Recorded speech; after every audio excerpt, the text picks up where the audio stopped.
Welcome back to EnglishTeacher.lk. Today I'm gonna teach a new lesson. ඔන්න අදත් තාම සුපුරුදු පරිදි අලුතෙන් පාඩමක් අරගෙන. අපි නිකන් කියනා නේද මට පේන්න බෑ. මට නිකන් දිරවන්නේ මට අපිරියයි කියලා. අපි ඔක ඉංග්‍රීසියෙන් කියනවා can't stand කියලා. මොකද මට පේන්න බෑ මට අපිරියයි මට දිරවන්නේ. අන්න ඒක අපි ඉංග්‍රීසියෙන් කියනවා can't stand කියලා. අපි ඉස්සෙල්ලාම බලමු මේ can't stand එක දාලා කොහොමද වාක්‍යයක් හැදෙන්නේ කියලා. ඒකේ ස්ට්‍රක්චර් එක තමයි subject plus can't stand plus noun or gerund. Okay. අපි දැන් එක example කිහිපයක් කරන් බලමු. කාටරි කියන්න පුළුවන් මට එයාගේ හැසිරීම පේන්න බෑ. මට අල්ලන්නේ නැහැ එයාගේ හැසිරීම. කොහොමද එහෙනම් කියන්නේ?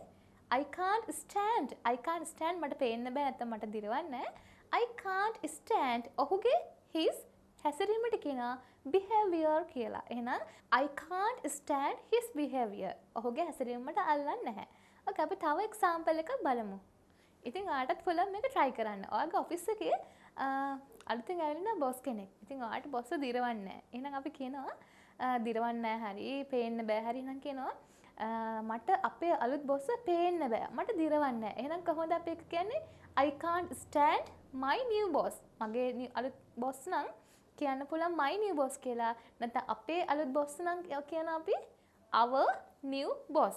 අපේ අලුතෙන් ආපු boss මට පේන්න බෑ. I can't stand our new boss. Let's see another example. මට මේ වැස්ස ඇවිදගෙන යන එක පේන්න බෑ. මට පේන්න බෑ. Can't stand. එහෙනම් කොහොමද කියන්නේ මට මේ වැස්ස ඇවිදගෙන යන එක පේන්න බෑ කියලා? I can't stand walking in the rain. අපේ අම්මට මේ එළියේ ඉඳගෙන කන එක පේන්න බෑ. ඔයාලට හැම වෙලෙම කියන ඇතුළට ගිහින් කන්න කියලා. ඔයා හැම වෙලෙම එළිය කන අපේ අම්මට පේන්න බෑ. අම්මට දිරවන්නේ මං එළියේ කන එක. එහෙනම් කොහොමද ඒක කියන්නේ? Our mother can't stand eating outside. Our mother can't stand eating outside. ඉතින් ඔයාලට පුළුවන් මේ can't stand මට දිරවන්නේ නැහැ. මට පේන්න බෑ කියන එක ඔයාලගේ ඉංග්‍රීසි භාෂාවේ හරි ලස්සනට පාවිච්චි කරන්න.